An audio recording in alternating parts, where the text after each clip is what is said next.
결국 또 장난감만 검색하고 있다니까요. 놀아주긴 해야겠는데 또 어떻게 시간을 때우나 이 생각만 들어요. 그런데 그거 아세요? 아이랑 놀 때 이 실수만 안 해도 뇌 발달이 쑥쑥 자란답니다. 이지아이. 안녕하세요. 이지아이 이지쌤이에요.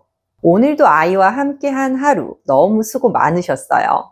아이랑 함께 노는 것, 부모에게 중요한 건 알겠는데 이게 참 쉽지가 않습니다.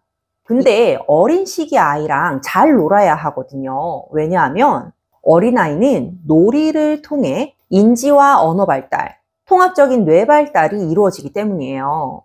그런데 막상 저도 아이가 어릴 때를 돌이켜보면 실수가 많았던 것 같아요. 제가 만약 우리 아이가 어릴 때로 돌아가서 다시 놀아준다면 이 실수만큼은 절대 안 해야 되겠다고 생각한 행동을 오늘 말씀드릴게요. 이것만 안 하셔도 아이 발달이 쑥쑥 자라는 놀이 시간이 됩니다. 이지쌤이 말하는 이것만 하지 마라는 행동, 바로 사용설명서 역할입니다. 아이랑 놀 때 보면 옆에서 사용설명서처럼 놀아주는 분이 계세요. 어떤 거냐면 아이랑 장난감을 가지고 놀잖아요. 그때 옆에서 장난감을 정석대로 쓰는 방법을 말해주고 그렇게 해보라고 계속 하는 행동이에요. 엥? 싶으시죠? 그런데 본인이 아이를 놀아주는 방식이 이 사용설명서인지 모르는 분들이 굉장히 많으세요. 옆에서 보면 그게 보이는데 말이죠.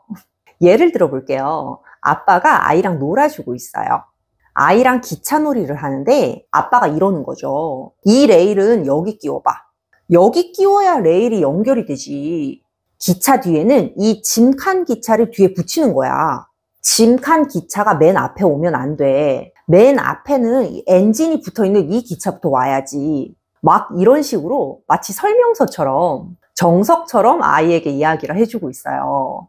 그런데 이 모습을 옆에서 엄마가 보면 아빠가 마치 이 사용 설명서처럼 놀아주는 게 뻔히 보이거든요. 그래서 엄마가 아유, 이지가 자유롭게 하게 좀 둬봐봐. 옆에서 이렇게 말씀을 하시는 거죠. 그러면 아빠 입장에서는 내가 지금 열심히 놀아주고 있었는데 그런 말을 들으니까 기분이 좀 상하실 수 있는 거죠. 그럼 뭔 말을 해주라는 거야? 이러면서 이걸 제가 어떻게 아냐면 사실 저희 아이가 어릴 때 제가 자주 그랬거든요. 저 이지쌤도 아이를 처음 키울 때 책에서 배우고 본 대로가 사실 잘 안 되더라고요. 열심히 놀아주다 보면 저도 모르게 제 성격이 나와요. 저는 MBTI가 이제 J거든요. 그래서 개인적으로 좀 딱딱 맞는 걸 좋아해요. 그러다 보니 저도 모르게 이 사용설명서 실수를 저지르고 있었던 거죠.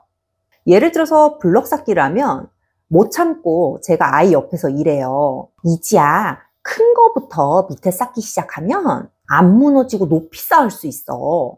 이러면서 아이 옆에서 아이가 묻지도 않았는데 계속 훈수를 두는 거예요. 아이가 도움을 원하기 전에, 아이가 스스로 찾아보기도 전에 이미 다 설명해주고 말하고 있어요. 이 사용설명서 행동은 두 가지 측면에서 아이의 발달을 가로막아요. 첫째, 아이가 인지 능력이 높아지려면 스스로 문제 해결을 해내는 연습을 해봐야 해요. 그걸 어릴 때 놀이에서 배워야 하는 거거든요. 그런데 부모가 옆에서 다 정답을 설명해줘 버리면 아이는 그걸 배울 기회를 잃게 되어요. 블럭을 아무렇게나 쌓고 그게 무너져 봐야 더 높이 쌓으려면 어떤 방법을 써야 할까? 이걸 생각해 보게 되는데 제가 옆에서 그 기회를 뺏고 다 알려주어 버린 거죠. 두 번째는 아이의 창의성이에요. 놀이는 아이 입장에서 즐겁고 재밌는 것이고요.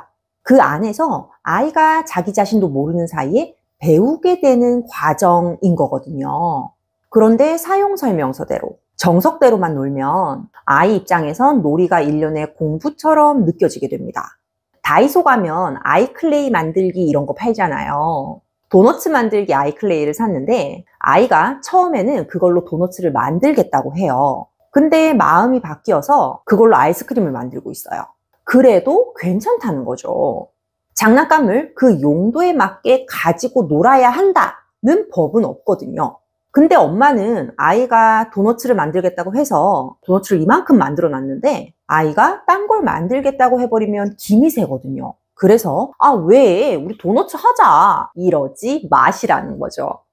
또 놀다 보면 이런 경우가 있잖아요. 아이가 기차 놀이를 하겠다고 해서 열심히 옆에서 레일을 다 끼워서 만들어 줬어요. 기껏 다 해놨더니 아이가 이거 안 하고 로봇을 들고 오겠대요. 그러면 한 번씩은 김 새는 걸 넘어서 화딱지가 날 때도 있습니다. 그런데 지금은 노는 상황이니까 다른 게 어떤 게 하고 싶냐? 어쩌다가 그런 생각이 들었냐? 이런 이야기를 나누면서 자연스럽게 다른 놀이를 하다가 또 다시 기차로 돌아올 수도 있어요.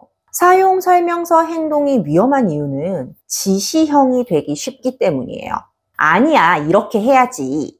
그거는 거기 끼우는 거 아닌데? 정해진 놀이 방식대로 하려고 하다 보면 아이에게 이런 말들을 하게 될 수 있는 거죠. 놀이는 사람이 모여서 즐겁게 노는 행동이에요. 물론 노는 상황에 따라 일련의 규칙도 있기는 하지만 가장 중요한 건 서로가 즐겁게 참여한다는 게 제일 큰 목적인 거거든요. 그 노는 시간 자체가 의미가 있어야 해요. 그렇기 때문에 너무 위험하거나 너무 나쁜 행동이 아니라면 놀이 상황에서만큼은 너무 지시하기보다는 잠깐 기다리면서 우리 아이가 뭘 하고 싶어 하는지를 바라봐 주세요. 우리 아이는 이렇게 놀고 싶어 하는구나. 이렇게 탐험을 하고 또 시도를 해보는구나. 이런 마음으로 바라봐 주는 거죠. 노는 상황에서 실수도 해보고 다른 방법도 써봐야 추후 학습 상황에서 실수를 잘 받아들일 수 있어요. 또 더 배워보려고 할 수도 있게 되죠. 그럼 우리 부모는 왜 지시형이 되느냐?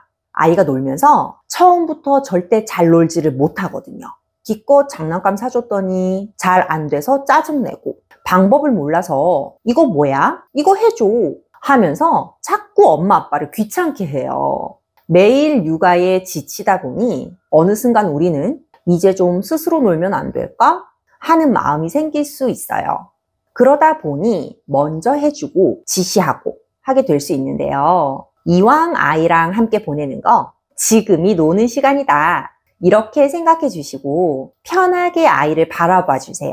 아이가 낑낑대면서 짜증을 내도 그래야 방법을 찾을 수 있답니다. 그러면서 아이가 잘 안 돼서 도와달라고 할 때 조금씩만 도와주시면서 함께 시간을 보내주시는 거죠. 지금 당장은 좀 힘들 수 있지만 이 시간이 쌓이면요. 아이가 좀 더 컸을 때 훨씬 더 자기주도적이고 해결 능력이 높은 아이가 될 수 있어요. 이지 아이. 네, 오늘은 아이랑 놀 때 이것만 하지 말자.